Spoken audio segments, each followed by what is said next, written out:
नया बजट पेश हुआ है, इसको लेकर हिमाचल की बड़ी उम्मीद, क्या कहेंगे आप इसको लेकर?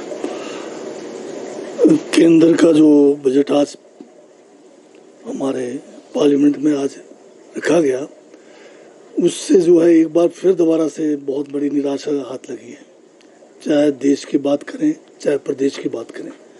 जहाँ तक देश की बात करते हैं हम, इस बजट में भविष्य को लेकर या वर्तमान को लेकर कोई विशेष जो है योजनाएं नहीं है। बड़ी बड़ी बातें करते थे कि 5 ट्रिलियन जो है डॉलर का ही जो है आगे हमारा जो है देश को पहुंचाने की बात करते थे जीडीपी को।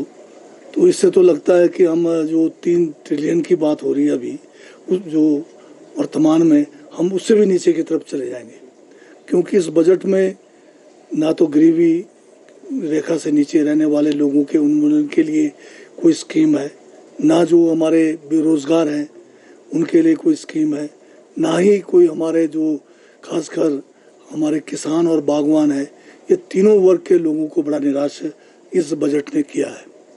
अगर आप फार्म सेक्टर की तरफ जाएंगे, बात तो कह रहे हैं कि हम जो है विश्व में जो है इसको फूड जो है बॉल ऑफ वर्ल्ड बनाएंगे, और अब बजट में जब आप देख रहे हैं तो किसानों के लिए, बागवानों के लिए कुछ भी नहीं है।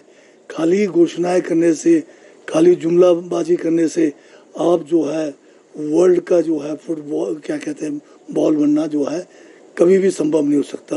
ये तो एक जुमला है, जैसे हम अपने आप को जो है विश्व गुरु कहते हैं, और विश्व गुरु का ये हाल है।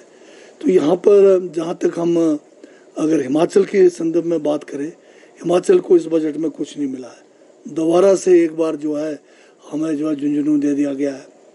अभी अगर हम रेलवे की बात करें या यहाँ पर जो केंद्र सरकार के द्वारा हवाई अड्डे बनाने की बात है, एयरपोर्ट्स की बात है, इन दोनों सेक्टर में हमें पीछे छोड़ा गया। और बाकी जो दूसरे सेक्टर्स हैं, इंडस्ट्री है या हमारे यहाँ पर हाइड्रो प्रोजेक्ट्स हैं, उनके लिए कोई पॉलिसी लाने की बात है, ये इस बजट में कहीं भी हमें जो है छोटे जो राज्य हैं, पहाड़ी राज्य हैं, उनके लिए कोई भी जो है लेवल प्लेइंग फील्ड नहीं रखा गया। केवल बिहार और जो आंध्रा है उनको ही ध्यान में रखकर जो है बजट बनाया गया है। और जो इनकम टैक्स में जो छूट है, वो दिल्ली का जो चुनाव है उसको ध्यान में रखकर जो है एक टाइम की छूट दी है। और मैं दावे के साथ कह सकता हूँ कि अगले बार ये छूट जो है वापस लिया जाएगा, क्योंकि उसका दिल्ली का इलेक्शन खत्म हो जाएगा। क्योंकि दिल्ली में अभी किसी भी तरह से इन्होंने चुनाव जीतना है, उसके लिए इन्होंने ये एक दाव लगाया है जो अगले साल वापस होना है। तो अगर इन बातों को ध्यान में रखें आप, तो उस हिसाब से केंद्र का बजट बहुत ही निराशाजनक है। और ये देश के लिए जो है अब भविष्य के लिए भी और वर्तमान के लिए भी इसका कोई विशेष फायदा होने वाला नहीं है। यहाँ तक कि जनजाति और हमारे जो एससी कम्युनिटी है, उनके उत्थान के लिए भी इस बजट में कुछ नहीं है। अभी पिछले 3 साल पहले यही सरकार थी जिसने एक हमारा बॉर्डर एरिया डेवलपमेंट प्रोग्राम होता था, जो पूरे देश के बॉर्डरों पर था, जिसमें कांग्रेस के समय शुरू किया गया था। और सभी बॉर्डर पे, चाहे वो चाइना बॉर्डर पे हो, चाहे वो बांग्लादेश के बॉर्डर पे है, चाहे पाकिस्तान के बॉर्डर पे है, हमें जो है बॉर्डर एरिया डेवलपमेंट प्रोग्राम में करोड़ों रुपए आते थे।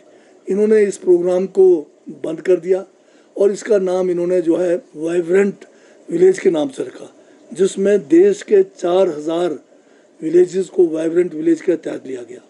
इसमें भी इन्होंने कटौती की। जो बॉर्डर एरिया जो डेवलपमेंट प्रोग्राम था, उसमें इससे भी ज़्यादा गांव थे, और इन्होंने वाइब्रेंट में 4000 गांव को लाए, परंतु अभी तक कोई पैसा इन वाइब्रेंट विलेजेस के लिए नहीं आया है। जिसमें अगर हिमाचल के वाइब्रेंट विलेज जो हमारे जनजातीय क्षेत्र जिला किन्नौर और लाहौल स्पीति में है, हमें अभी तक एक पैसा जो है पिछले 3 सालों में वाइब्रेंट विलेज में नहीं आया। इसी तरह इन्होंने बहुत सारे और स्कीमों के नाम बदल कर जो है लाए, उन स्कीमों में भी अभी तक कोई पैसा नहीं आया। तो अभी जो नया बजट पेश हुआ है उसमें भी इस बारे में कहीं भी कोई जिक्र नहीं हुआ है।